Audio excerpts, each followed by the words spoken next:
Reúne todas las buenas obras, virtudes y merecimientos de todos los santos, mártires y vírgenes de la historia, y súmale la de los santos que habrán de venir. Suma también la gloria que le dan a Dios los ángeles del cielo, la misma Virgen María con todo lo que Dios le complace, su Madre Santísima.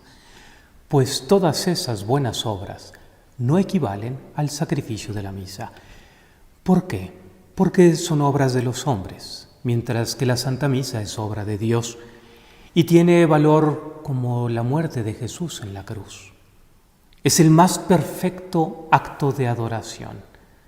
Nada le da tanta gloria a Dios como una misa. Creo que cuando lleguemos al cielo, los mismos sacerdotes vamos a quedarnos sorprendidos de lo que significaba y contenía la misa que celebramos cada día. Vamos pues a detenernos hoy en algunas partes de la misa, con la esperanza de que esto nos ayude a todos a vivirla mejor, como si fuera cada misa, la primera misa, la única misa, la última misa. La Eucaristía es el nutriente fundamental e indispensable de nuestra vida cristiana. Podemos vernos como si fuéramos un árbol que quiere tener un tronco fuerte, resistente, de ramas amplias, bello follaje, hojas medicinales, flores, frutos abundantes. Pero esto no es posible sin raíces profundas. ¿Y las raíces de dónde se nutren? El árbol, ¿cómo se sostiene? Necesita la tierra. Sacas las raíces de la tierra y el árbol muere. Tiene buena tierra y el árbol está sano, firme, crece, da fruto. Las raíces son las virtudes teologales, fe, esperanza y amor. Y la tierra donde se nutren las raíces y que permite al árbol mantenerse en pie, es la Eucaristía.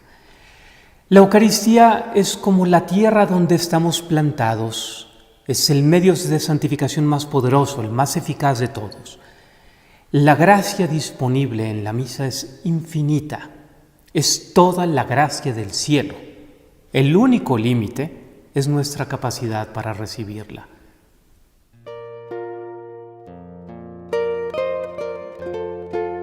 La Eucaristía es el regalo más grande que jamás haya recibido el ser humano y el mundo entero, porque en él está presente sacramentalmente el mismo Dios. Y por eso tenemos que hacer todo para prepararnos correctamente a celebrarla y a recibirlo a Él. Y así como en un anillo de diamantes lo que importa más es el diamante, pero el engarce lo embellece, así también en la misa lo que más importa es la presencia de Cristo Eucaristía sacramentalmente. Pero todos los ritos que van antes y después de esa transubstanciación en la consagración embellecen esta celebración y nos hace reconocer ese valor que tiene la Eucaristía. Vamos pues a intentar comprender un poco más qué significa todo este engarce para poder valorar más ese hermoso diamante. La misa comienza con la procesión de entrada, en la cual el sacerdote y los acólitos se dirigen hacia el crucifijo, se dirigen hacia Dios. Y para mí esto significa ese camino que hacemos como iglesia hacia el cielo. Juntos como hermanos estamos destinados a llegar a Él. Después el sacerdote besa el altar. ¿Por qué lo besa? Porque en el altar está significado también Cristo, que es sacerdote, víctima y altar. Y por eso le agradece a través de ese beso que vuelva a venir a nosotros. Pero no basta eso, sino que el sacerdote invoca a la misma Santísima Trinidad, en el nombre del Padre, y del Hijo, y del Espíritu Santo. Amén. Y después nos anuncia que esa misma Santísima Trinidad está con todos nosotros. La gracia de nuestro Señor Jesucristo, el amor del Padre y la comunión del Espíritu Santo estén con todos ustedes. Y la asamblea le agradece al sacerdote diciéndole, y con tu Espíritu. Estamos entrando en el misterio mismo de Dios, ese misterio de la Santísima Trinidad. Por eso es muy importante entrar hasta donde humanamente podamos, dignamente preparados. Y el siguiente momento nos ayuda a eso. Es el acto de contrición. ¿Qué estamos diciendo en este acto de contrición? Lo primero que decimos es yo confieso. Estamos asumiendo nuestra responsabilidad. Yo herí, yo ofendí, yo no hice las cosas bien. ¿Y ante quién lo confieso? Ante Dios Todopoderoso, porque al primero que ofendemos es a Dios. Dios que resiente en su corazón esas ofensas y por eso le pedimos perdón desde el fondo del alma. Pero también pedimos perdón a nuestros hermanos, porque vivimos en un organismo que se llama iglesia, en un cuerpo que se llama iglesia. Y en un organismo y en un cuerpo, lo que hace uno de los miembros afecta al resto. Y por eso, en este acto de contrición, les pedimos también perdón a nuestros hermanos, porque les hemos ofendido. No importa que nuestra ofensa haya sido en la soledad o en el silencio. Lo que importa es que somos parte de una misma familia y lo que sufre un miembro, lo sufre el resto. Y lo que alegra un miembro, alegra al resto. Qué hermosa manera de reconciliarnos. Y aquí en este acto de contrición inicia esa reconciliación que culminará con el signo de la paz y después con la comunión de todos nosotros. Pero en este acto de contrición no termina simplemente ahí, sino que después digo de qué me arrepiento en concreto. Y me arrepiento en primer lugar de haber pecado de pensamiento. Nuestros pensamientos afectan, nuestros pensamientos nos predisponen tal vez a hacer o decir cosas de las cuales después nos vamos a arrepentir. Por eso Jesús dice que de la abundancia del corazón habla la boca. Lo que yo lleve en mi pensamiento va a salir después en mis palabras o en mis acciones. Y por eso el día de hoy pido perdón por esto y me propongo alimentar mi alma con pensamientos positivos, con esos pensamientos que después también van a florecer en palabras y en acciones buenas. De pensamiento, de palabra. Esta lengua, dice la carta de Santiago, cuánto daño hace. Esta lengua que es capaz de destruir, esta lengua que es capaz de hacer tantos estragos. Le pido perdón a Dios por las críticas que he hecho, por las ofensas que han salido de mi boca, por todas aquellas palabras ociosas, por todo aquello que a través de mi palabra ha afectado a este cuerpo y a esta familia. También le pido perdón en tercer lugar de mis obras. Todo lo que yo hice y que no edificó, desedificó. Todo lo que yo hice y que tal vez hirió a alguien, hirió al mismo Dios. Y también fíjense, me hirió a mí mismo, porque somos parte de esta misma familia. Te pido perdón por todas aquellas obras en las cuales me he equivocado, por todo aquello donde no he sido correctamente lleno de amor. Y por eso te pido ese perdón. Pero lo siguiente es muy importante. El mundo está como está, no porque no somos suficientes cristianos, sino porque no somos suficientes cristianos santos. Nos falta ser cristianos comprometidos realmente 100%. Nos falta no simplemente decir que somos cristianos, sino serlo de verdad. Y por eso le pedimos perdón a Dios y a los demás por nuestras omisiones. ¿Cuántas oportunidades tenemos de hacer el bien a diario? ¿Y cuántas veces lo dejamos de hacer? Pero no estamos solos en esto. El acto de contrición termina pidiéndole a la Virgen, a los ángeles, a los santos y a todos los hermanos que intercedan ante Dios por mí.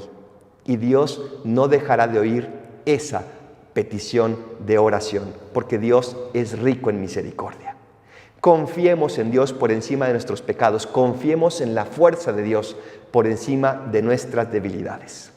Este acto de contrición termina con ese Señor ten piedad, Cristo ten piedad. Señor es el título que se le da a Dios en el Antiguo Testamento, reconociéndolo como el único digno de adoración, el dueño de todo, y por eso el único capaz de perdonarme todos los pecados y de darme la fuerza para no simplemente no pecar, sino ser una persona llena de amor. La misa es el sacramento del amor y por eso nos preparamos en estos ritos iniciales para recibir ese amor y para vivir el amor.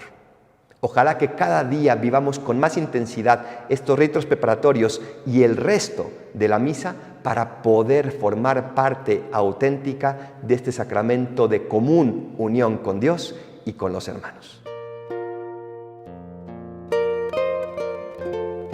Quiero preguntarte, ¿cuáles son las 3 cosas que hace Dios con nosotros en la misa?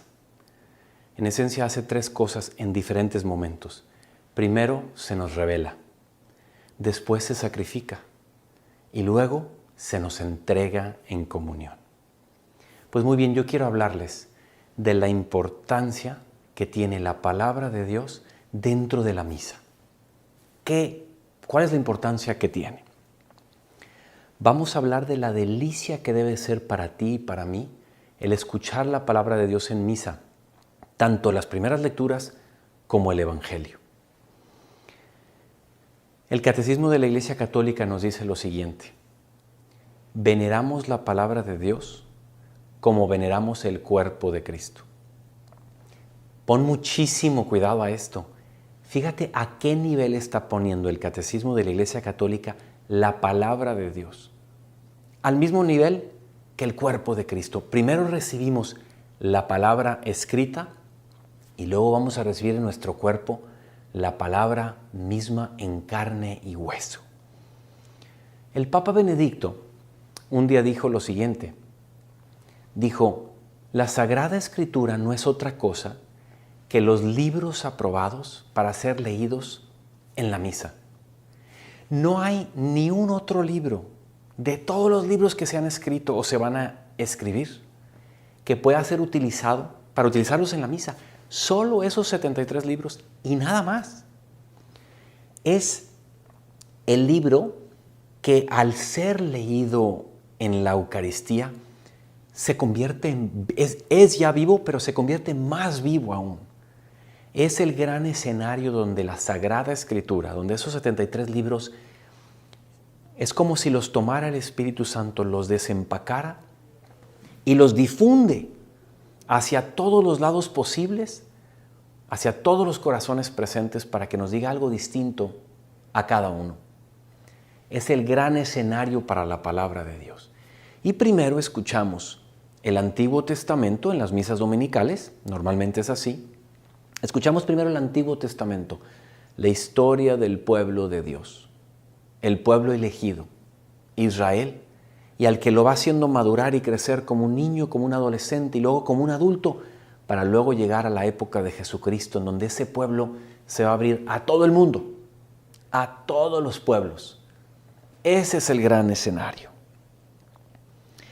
Escuchamos pues primero el Antiguo Testamento y luego el Nuevo Testamento. Y cuando llegamos al Evangelio, llegamos al gran escenario donde el protagonista de toda la Biblia, el Verbo, el pan de vida, se nos da y Él se nos revela de manera especialísima. Es su palabra misma en los Evangelios. Por eso, queridos amigos, cuando participamos en la Eucaristía, nos ponemos de pie.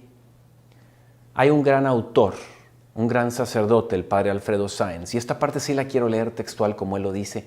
Fíjense cómo se refiere a ese momento donde escuchamos el Evangelio. Dice, en la época medieval, cuando se leía el Evangelio, los hombres debían descubrirse. Los emperadores y reyes deponían su corona, mostrando así que su autoridad era inferior a la de Cristo, supremo emperador. Los caballeros llevaban la mano a la empuñadura de su espada y la desenvainaban al empezar el Evangelio para presentar armas después de su lectura, expresando con este gesto su prontitud para defender, incluso con las armas, la palabra de Dios. ¡Qué hermoso! Pero que sea un verdadero estar de pie sobre los 2 pies, sin apoyarse ni doblar las rodillas, dice el padre Sáenz. Rectos, firmes, enérgicos, porque es la palabra de Dios. Querido amigo y amiga, qué distinto tenemos que escuchar las Escrituras dentro de la misa. Alguno de ustedes estará pensando, bueno, ¿y esto a mí qué? ¿O qué aplicación así muy concreta tiene? Miren, tu vida y mi vida todos los días tienen que tener muchas tomas de decisiones. La vida es tomar decisiones constantemente. Y tomar decisiones implica discernimiento. Estamos en constante discernimiento del discernir de con quién nos casamos, a quién perdonamos, cómo no nos enojamos, en qué invertimos, cómo perdonamos a la persona con la cual tenemos tanta dificultad. Discernir es parte de la vida. ¿Y cómo podemos definir la palabra de discernir, la palabra discernimiento? Discernimiento tiene dos componentes. Es utilizar tu formación, mi formación intelectual, más escuchar la palabra de Dios para tomar las mejores decisiones en la vida.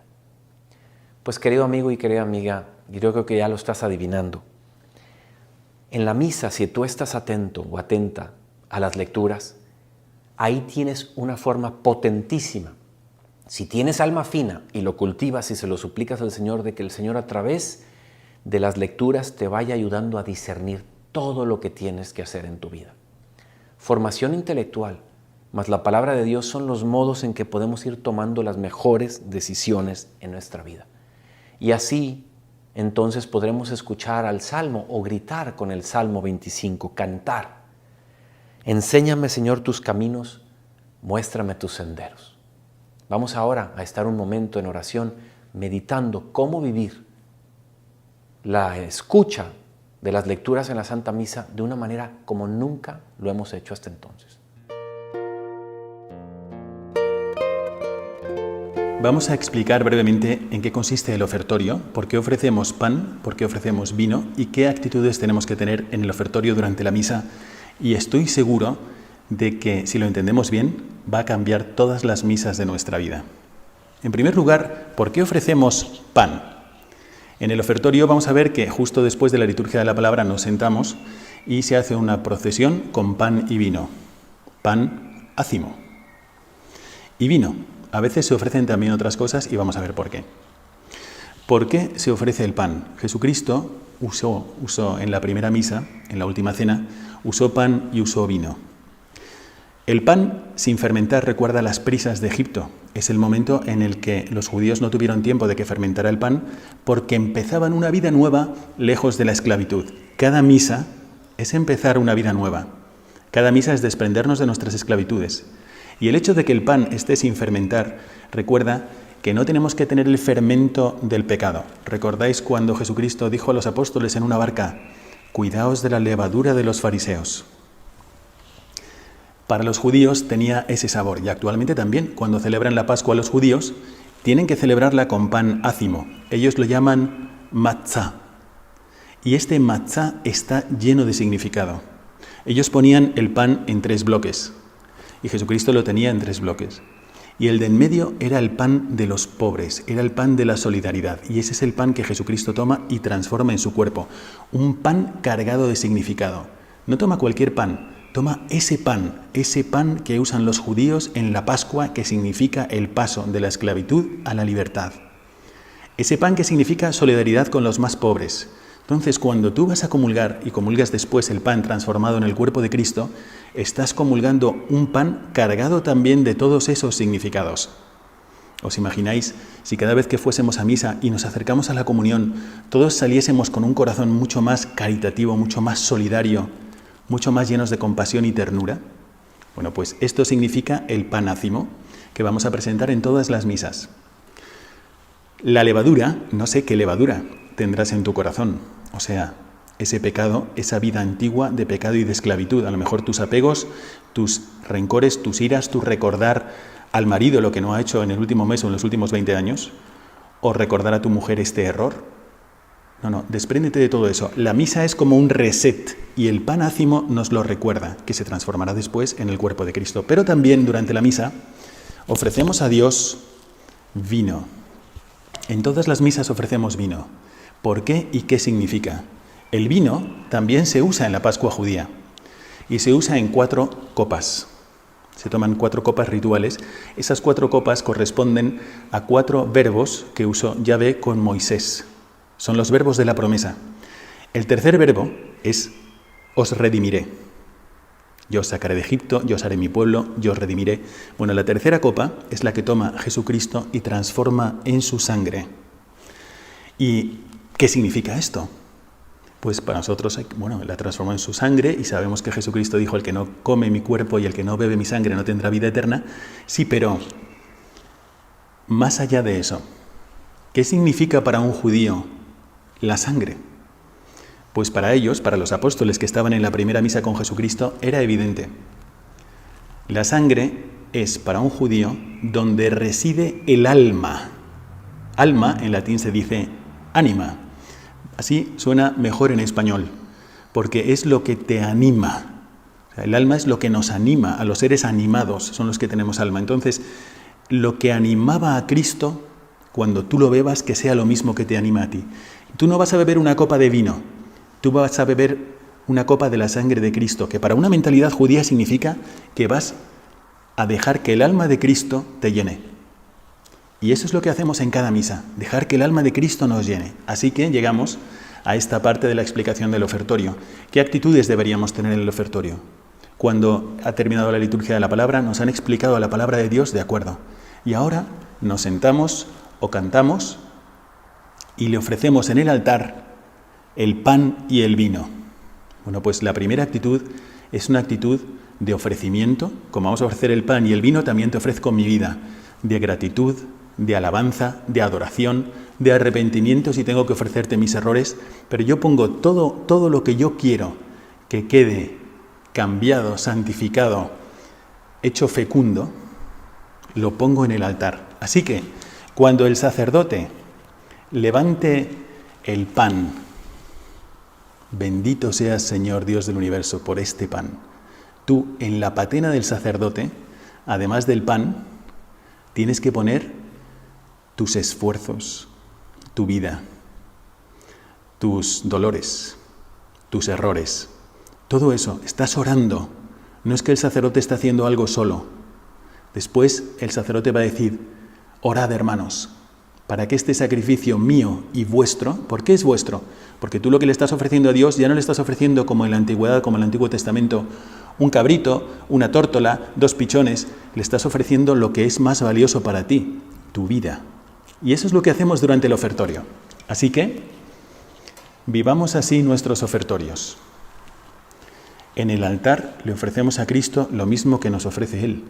Él nos ofrece todo su cuerpo y nos ofrece toda su alma, el pan y el vino.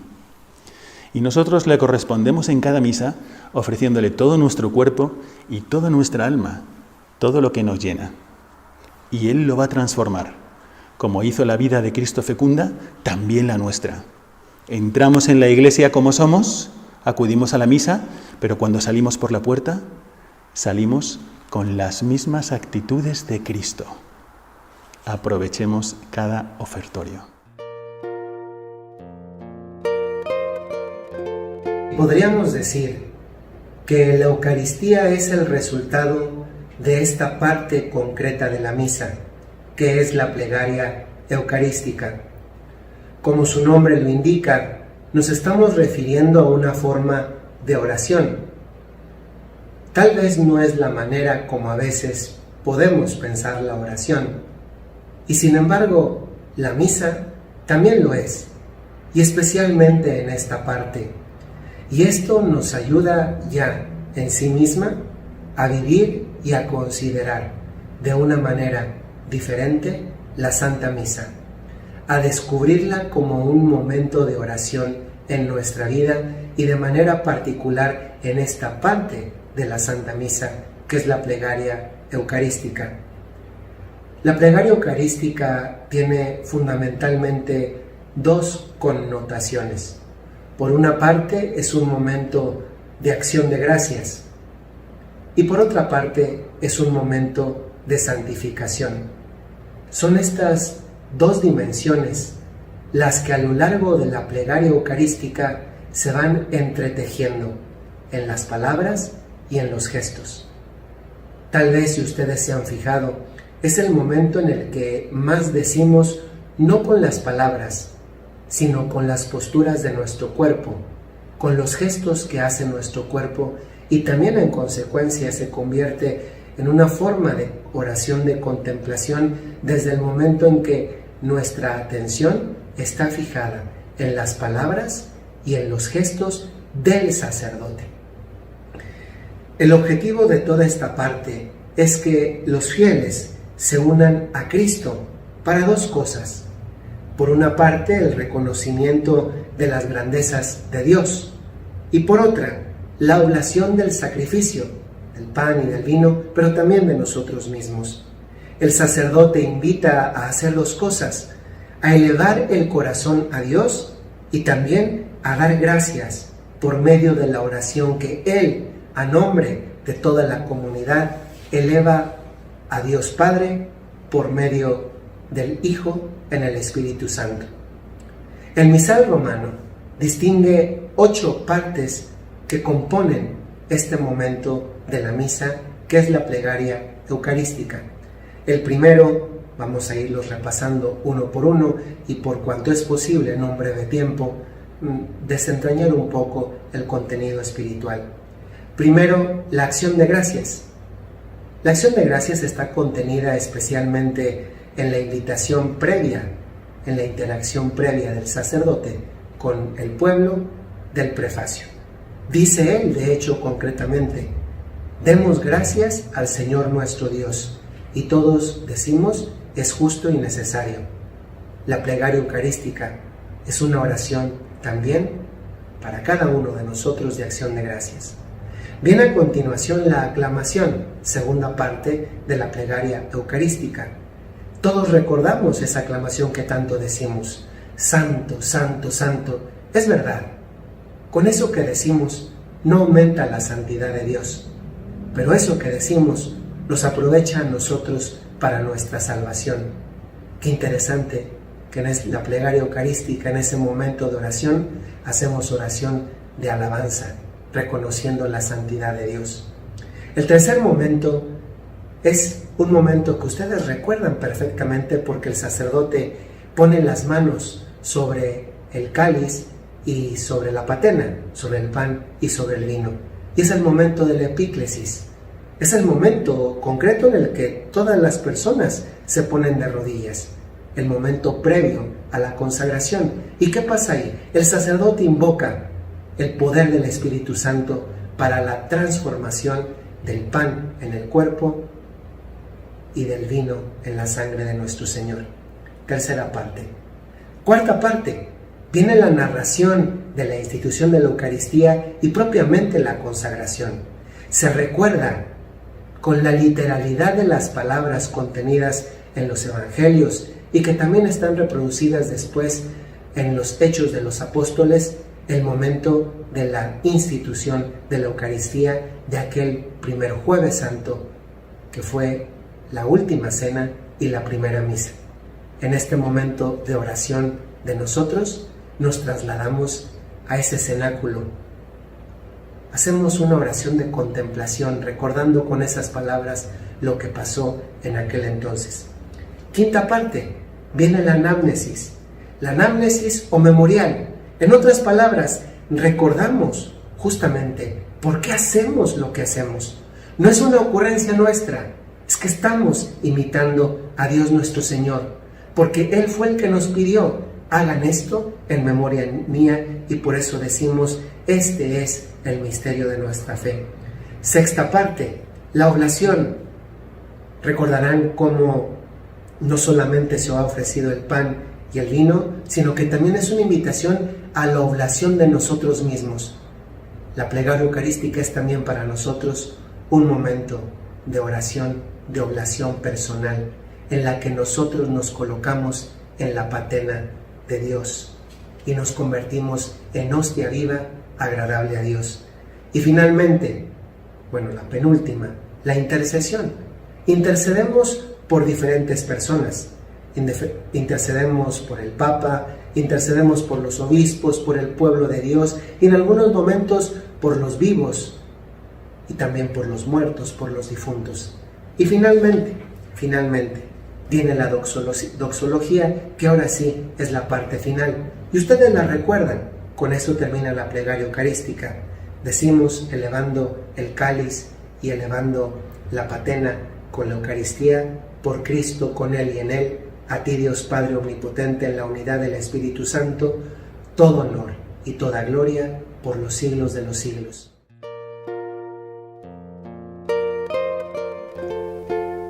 En cada misa se rompen los límites del espacio y del tiempo y asistimos a la muerte de Cristo. Y esto se verifica de manera muy particular en el momento de la consagración. Antes de mi ordenación sacerdotal, cuando me explicaron cómo celebrar una misa, recibí un consejo que me ha ayudado toda la vida. El sacerdote me recomendó: cuando vayas a comenzar la misa, invita a la Virgen María, tómala de la mano y dile: Madre, voy al Calvario, enséñame a vivir este misterio, más aún, quiero vivirlo contigo. Llegado el momento de la consagración, se hacen sonar unas campanillas. Es para invitar al pueblo a concentrar su atención en el milagro extraordinario que está sucediendo. Nuestro Señor Jesucristo va a hacerse presente. Por eso nos ponemos de rodillas para adorarle. El sacerdote hace este gesto. Ustedes lo habrán visto también en la unción de los enfermos, en la ordenación sacerdotal. Es la epíclesis, la intercesión mediante la cual el sacerdote suplica al Padre que envíe al Espíritu Santificador para que estas ofrendas se conviertan en el cuerpo y la sangre de Cristo y para que los fieles, al recibirlos, nos convirtamos en ofrenda viva para Dios. Es decir, que las ofrendas se conviertan y que nosotros nos convirtamos. En la Biblia, el gesto de imponer las manos sobre la cabeza de una persona es para invocar y para transmitir sobre ella el don del Espíritu Santo para una misión determinada. En la misa, el sacerdote extiende sus manos sobre el pan y el vino para que Dios santifique estos dones con la efusión del Espíritu. Es el Espíritu Santo quien irrumpe y realiza el milagro. Inmediatamente después, cuando el sacerdote dice: tomen y coman todos de él, porque esto es mi cuerpo, se lleva a cabo el sacrificio que el mismo Cristo instituyó en la última cena y dejó el mandato de perpetuar ese mismo misterio, diciendo: hagan esto en memoria mía. La transformación del pan y el vino en el cuerpo y la sangre del Señor se llama transubstanciación, es decir, es la acción por medio de la cual la sustancia material de pan y vino se transforma en sustancia divina del cuerpo y la sangre del Señor. Nosotros seguimos viendo pan y vino, pero es solo la apariencia. Las especies no cambian de apariencia, color, sabor, pero sí cambian de sustancia y constituyen en sí mismas la presencia real de Jesucristo sacramentado, que se llama presencia sacramental.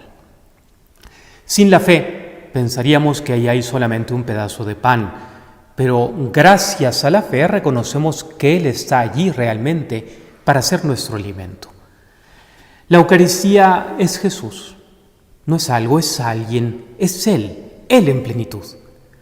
Un crucifijo es solo un signo que me recuerda a Jesús, pero la Eucaristía es Jesús. Por eso Santo Tomás de Aquino nos dice: atrévete a adorarlo y a alabarlo todo lo que puedas, porque la mayor de las alabanzas no lo alaba suficientemente. Y mientras lo adoramos de rodillas y con gran asombro y devoción en nuestro interior, podemos decir: Señor mío y Dios mío, como Tomás. Y se nos estarán aplicando a nosotros las palabras del Señor resucitado: dichosos los que crean sin haber visto. Así como ves pan y vino, y es el cuerpo y la sangre de Cristo, de la misma manera ves al sacerdote, pero es Cristo.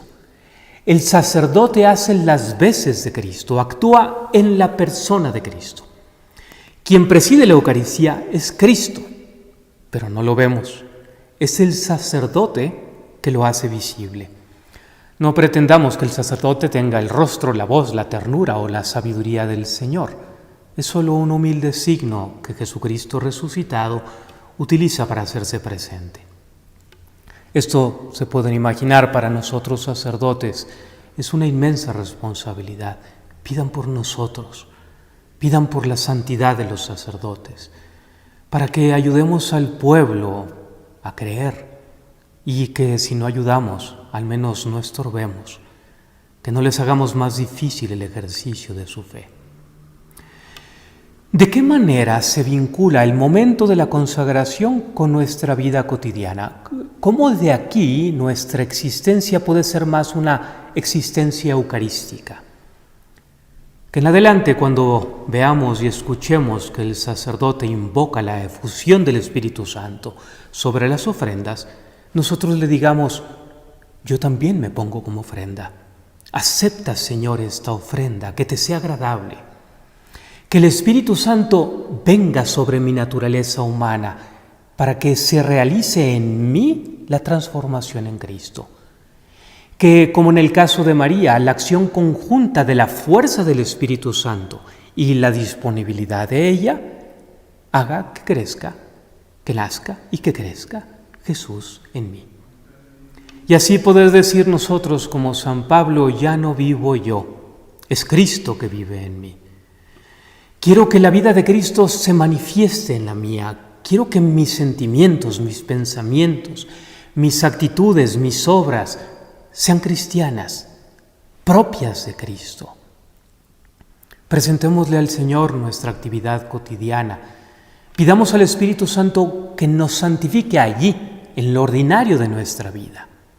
Lo ordinario, pan, vino, se vuelve sagrado.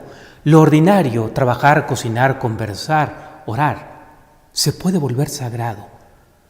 Todo, por más pequeño que sea, si lo ofrezco, puede integrarse en la ofrenda que Cristo le presenta al Padre. Y en aquello en que yo tenga una mentalidad, unos hábitos, unos comportamientos, unas actitudes que no sean cristianos, pedirle al Espíritu Santo que me transforme. Y yo prestarme como materia disponible y dejarme transformar. No empeñarme en seguir siendo como soy. Si mi forma de ser y actuar no es como la de Cristo, dejar que el Espíritu Santo haga la labor de transformación. Y también puedo presentar mi debilidad, mis miserias, que sean lugar vivo donde se despliegue el poder de Dios. Que su fuerza se manifieste en mi debilidad. Qué maravilla, ¿no? Que toda nuestra existencia pueda verse permeada por la fuerza de amor maravillosa que es el Espíritu Santo. De esta manera la consagración está encaminada, ordenada a nuestra transformación en Cristo.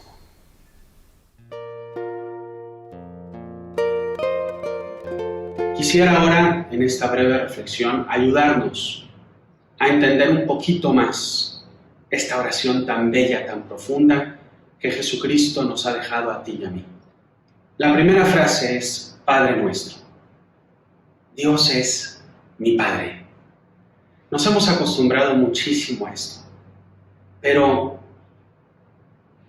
es algo que si lo meditamos bien, si nos damos realmente cuenta de lo que significa decir Dios Padre, es algo que nos debe estremecer.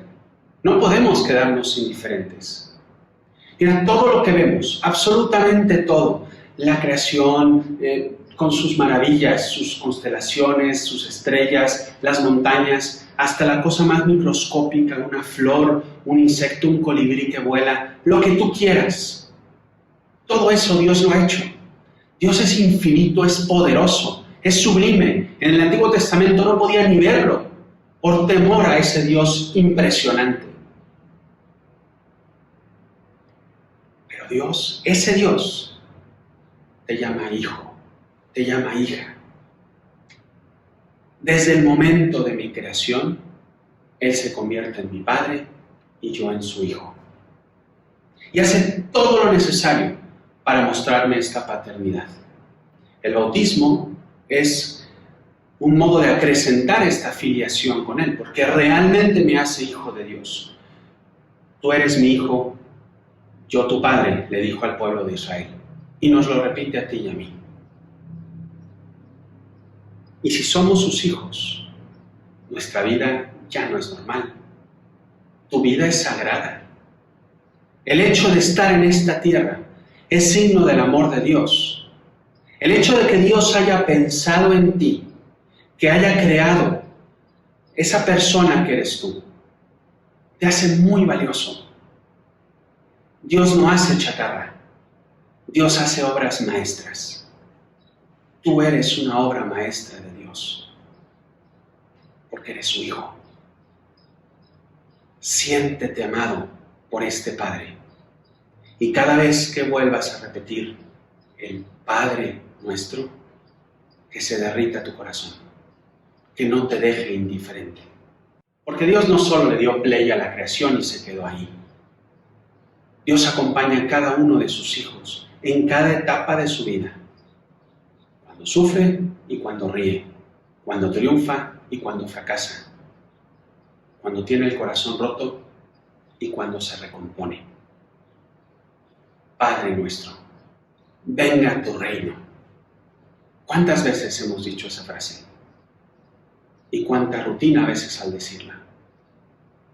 ¿Qué reino es el que le pedimos a Dios que venga?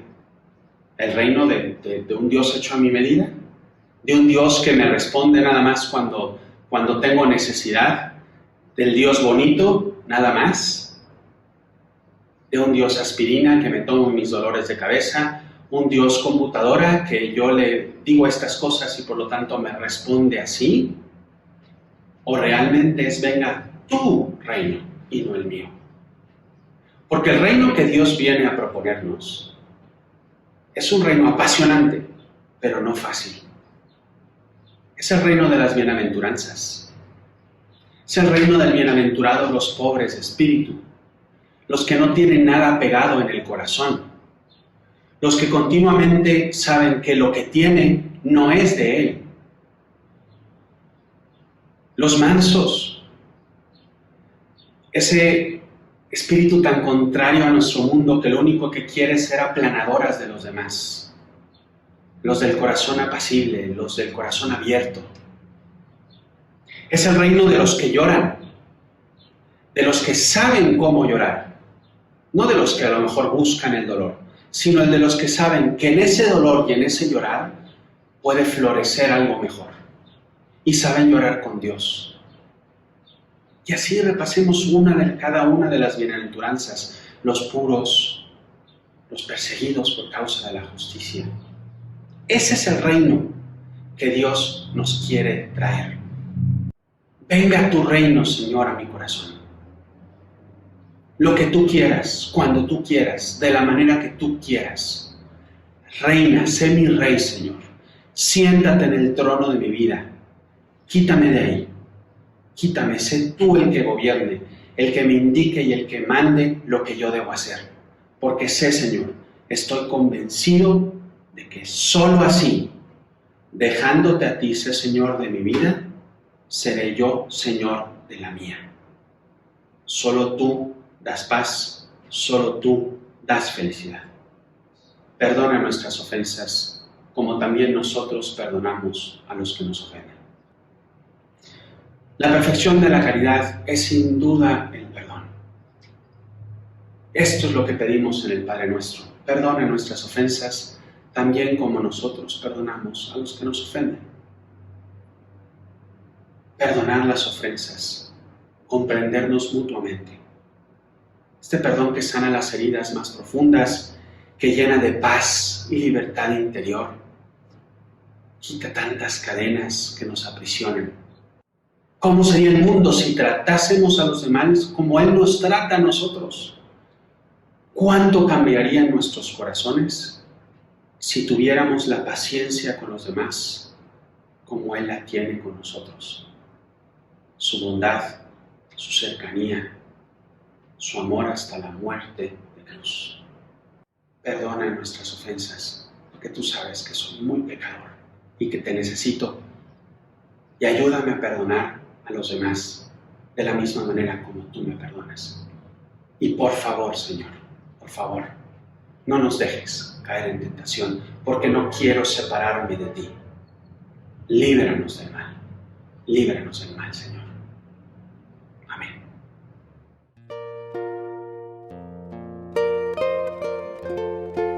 Acabamos de terminar el Padre Nuestro y al final hemos dicho líbranos del mal.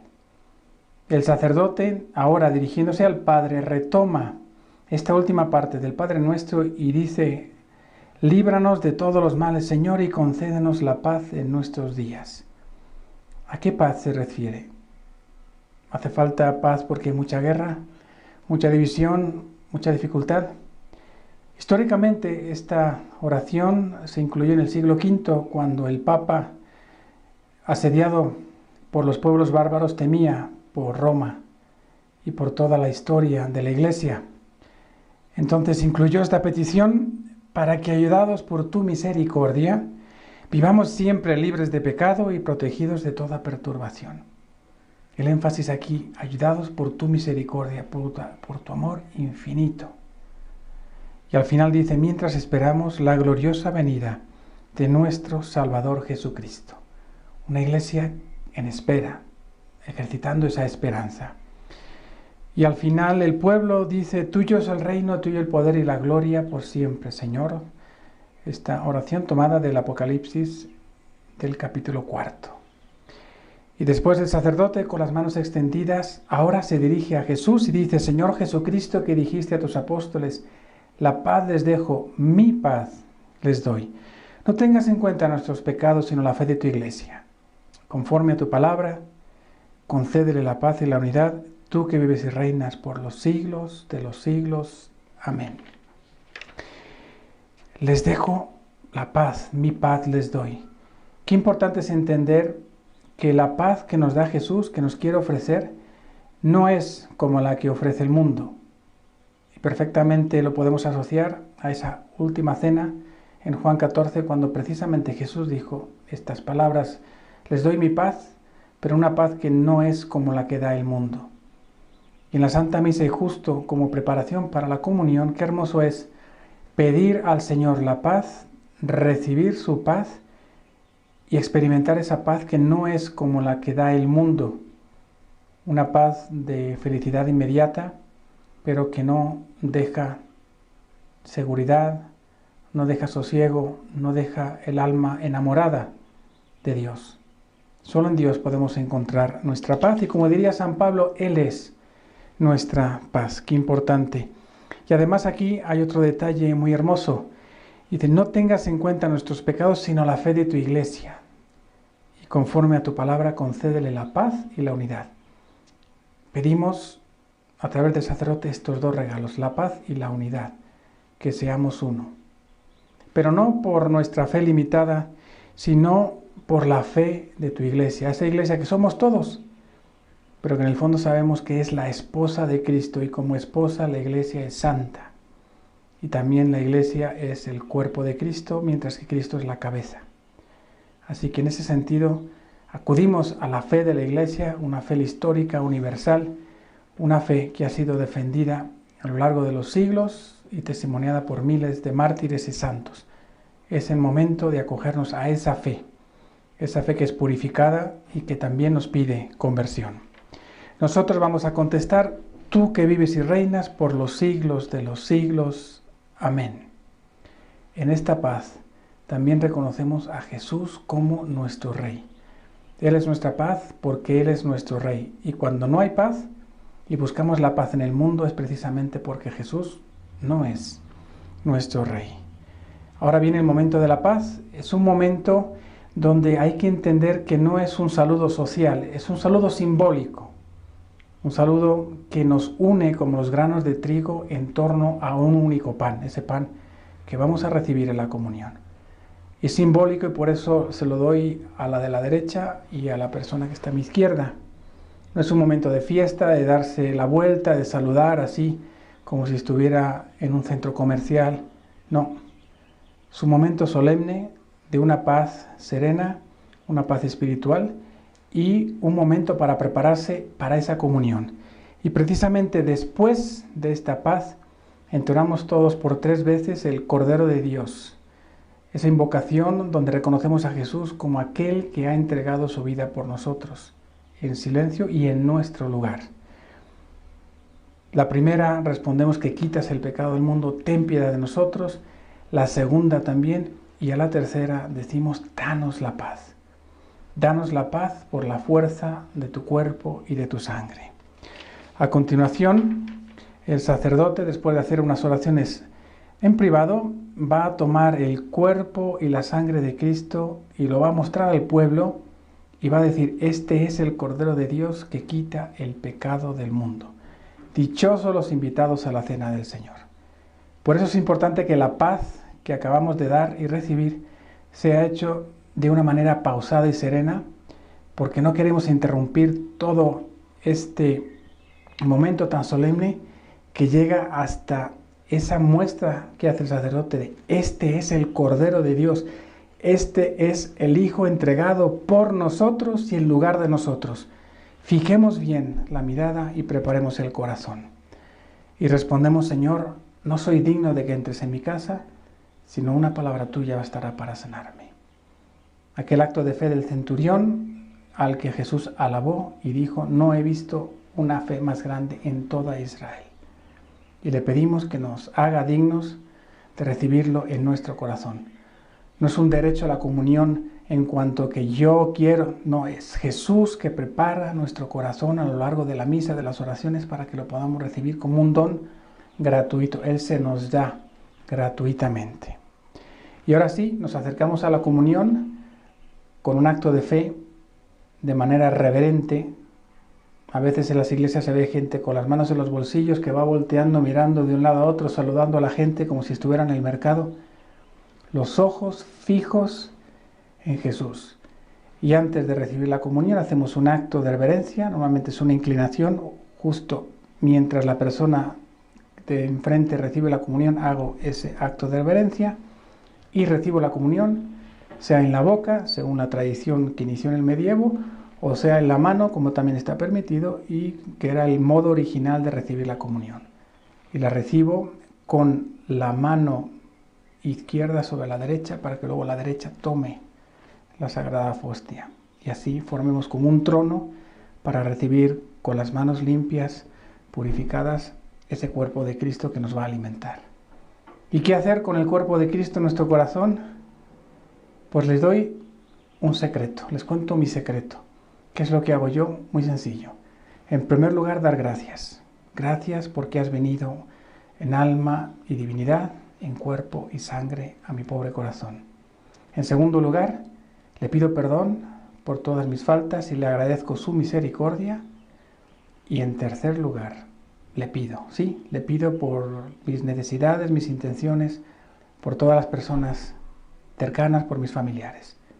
Y después me quedo en silencio y me imagino cara a cara junto a Jesús y le dejo que Él me hable.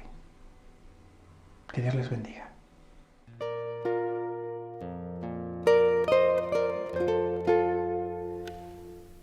Terminada la misa, Cristo Eucaristía se queda en los sagrarios y se ocupa de nuestro bienestar.